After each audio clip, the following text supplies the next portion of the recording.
It's time for Lefties Losing It, and I've got some local loopy lefty content for you tonight. Oh, we've got our fair share of crazy down under. But first, here is Scottish actor Alan Cumming, who was guest hosting Jimmy Kimmel's show, and he seems determined here to be even more annoying and more stupidly woke than Kimmel. You know what is worse than one dumb analogy? 5 dumb analogies. I happen to believe that there are actual superheroes in real life who walk among us. And these superheroes are called trans people. Because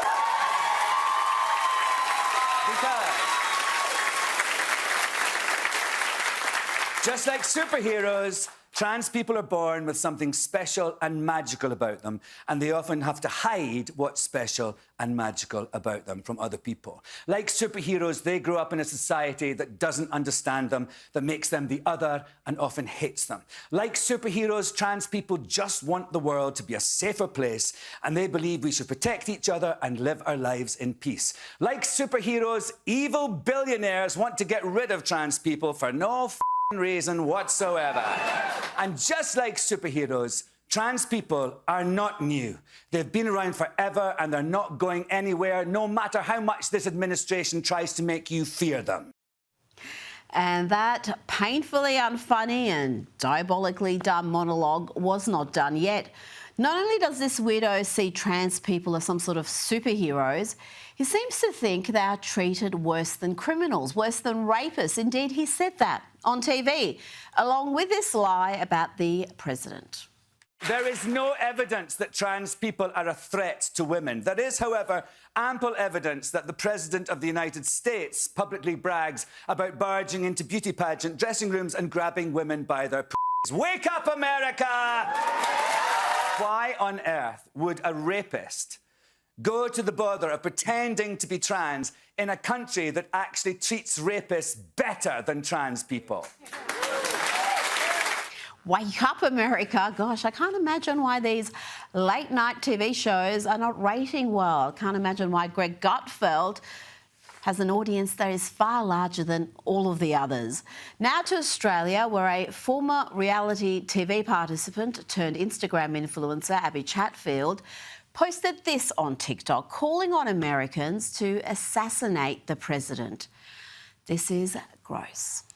Americans, when are you going to do it? Why isn't it already done? Every day there's another happening, right? Awful for your country. Awful, right? Why don't we redirect this energy to something else? You know? There's all these incels that are going, oh my so they go and do. You know what would actually make people respect you a little bit and make people want you? Is if you did it. Is if you did it. You get heaps of fan mail. Oh my God. Oh my God.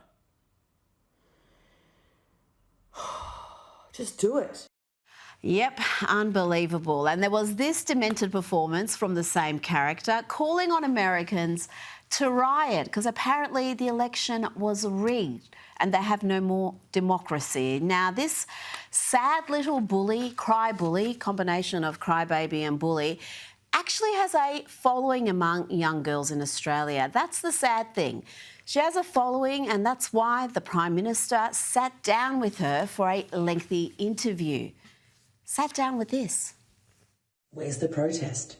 Stand the up. Do you understand that last night, the oligarch that was in charge of your government, he actually admitted to rigging the election. In a way. Obviously not explicitly, but he did say that without his help, the outcome would have been different. So maybe we should stand up. Land of the free. You guys have no democracy left. Look, I hope it's not true. It's not guaranteed to be true. I understand that. But it's time to at least inquire. Yeah, it's time to at least ask someone and go, was the election rigged? Can we have a redo? Like, I feel like there have been a few signs pointing to some suspicious dictatorship oligarch activity regardless of this. But I thought I'd see some protests, some riots, some chaos, some good old American freedom fighting. Don't even know what to say about the unhinged rant or those completely unco dance moves. Is that what she was trying to do? You know, it was only a couple of months ago when Abby was crying hysterically, claiming another leftist feminist, Clementine Ford, was bullying her. Remember this? Stop lying about my character and my intentions. Please stop dehumanizing me. Please, you can criticize my content, you can criticize my work, just I'm begging you to stop lying about my intentions and stop saying that I have a personality disorder. You don't know me. Okay, now to an EasyJet passenger who became a lefty losing it mid-flight when his Trump derangement got the better of him. Thankfully, there were passengers on that flight who took matters into their own hands, but this dude is headed for the no-fly list. Going to bomb the plane! Dead to America, dead to Trump! Allah Akbar! Allah Akbar! Allah Akbar! Allah Akbar! Allah Akbar! Oh my God. You got Sit down. Don't move. And the dim, woke sports journalists never disappoint. They are so reliably predictable. Listen to how they framed this question to Baltimore Ravens head coach John Harbo. How they tried to shame him for meeting with the US president, a leader of the free world.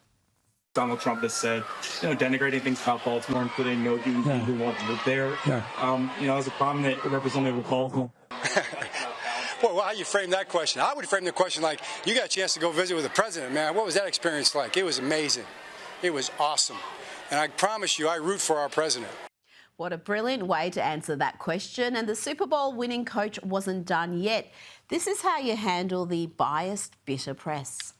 My mom and President Trump, just seeing how he treated her was really meaningful.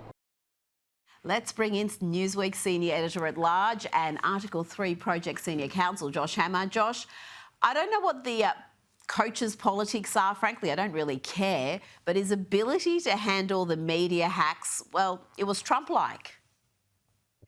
Well, Rita, John Harbaugh and his brother Jim Harbaugh, who's the head coach at the University of Michigan, are actually pretty well-known political conservatives. In fact, in Michigan, his brother Jim Harbaugh is known to be active in pro-life causes there. So, this woke reporter picked the wrong guy. I mean, they picked the wrong guy because not only are their politics considerably right of center, but as you saw in that clip, they are very quick on their feet, the Harbaugh brothers as well. They're also very good football coaches. I'm actually a big football fan. I follow this sort of thing closely there. But this reporter got totally whipped in his face. And by the way, Rita, this is emblematic of American sports media in general. I mean, how many years has ESPN here in the United States been going down the tubes? This is why you had Clay Travis, who founded Outkick many years ago, sold it to Fox News for oodles of money. There is a huge market for anti-woke sports media consumption here in the United States, but unfortunately, far too many of our reporters are just these woke left-wing idiots with their heads so far up their rear end they can't even see straight. But thankfully, we have people like John Harbaugh to kind of dish it out. And these reporters really do deserve it. They do, and it's something that is evident here in Australia, the sports media leaning very heavily left. Massive divide, Josh, with the audience, because sports fans, yes, they come from all sides of politics, but sports fans, particularly football fans, tend to lean right, and the media that serves them is so completely out of touch with their values, and how they present sport has become deeply political. 100%. Look, sports in many ways is a reflection of the nation's culture. Now, once upon a time in America, there's actually a really great quote. There was a quote from a former United States Supreme Court Chief Justice back in the 1950s, 1960s. And he had this famous quote, I'm paraphrasing him, but it's very close to verbatim, where he used to say that he would like to start to read the newspaper not by opening to page 1, but by opening at the sports section, because when he gets his news of the day, he rather, in his own words, start with man's triumphs rather than man's failures there. So there's something that once upon a time, Rita, was really kind of grand and unifying about sports. It was really kind of a thing that we could all rally around the flag at the World Cup or the Olympics or whatever there. But again, sports media here in the United States, it sounds like in Australia as well, it's just gotten so hyper partisan there. And yeah, there's a massive, massive gap between what these media hacks are saying there and the median fan who really just wants to go get a 6-pack of beer and watch his team kick some butt. And that's really all the median sports fan here in the U.S. wants to do there. But again, good for John Harbaugh for dishing it out real solid, I think. Yep, so many people, one of the reasons they love sport is to escape the rest of the week, escape the world of politics and all the pressures of daily life.